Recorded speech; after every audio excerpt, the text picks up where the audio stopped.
Hi guys, I'm JJ. At ngayon nga, ay naisipan kong mag-video kasi why not?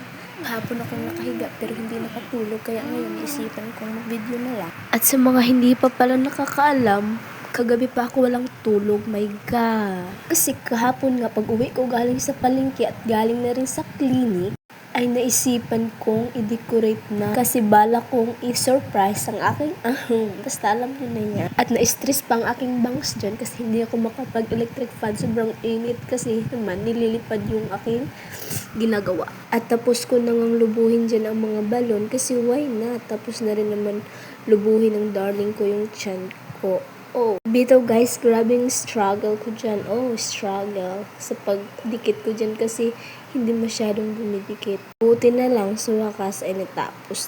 At alam nyo ba, 11 PM na lang di pa rin ako nakatulog. Kanino pa bang kasalanan? Di sa inyo. Hihintay ko nga pala dyan ang aking beloved kasi panggabi siya at balak ko siyang surprise. Late man na celebration para sa unang anibersaryo namin pero okay lang yan, go pa rin. At charan, nandito na nga siya batang 3 AM kasi kaka-out niya lang. Paya nila buong. Buhain mo na, tingnan mo.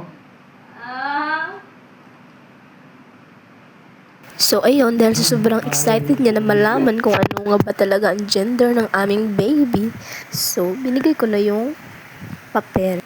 At yun na nga ang kanyang reaction. Yun lang. Oops, wait. Baka kapag lalaki ang anak namin, nagtatalon pa yan siya sa tuwa. Kasi gusto niya talaga lalaki para may maturuan siya sa pagbabasketball.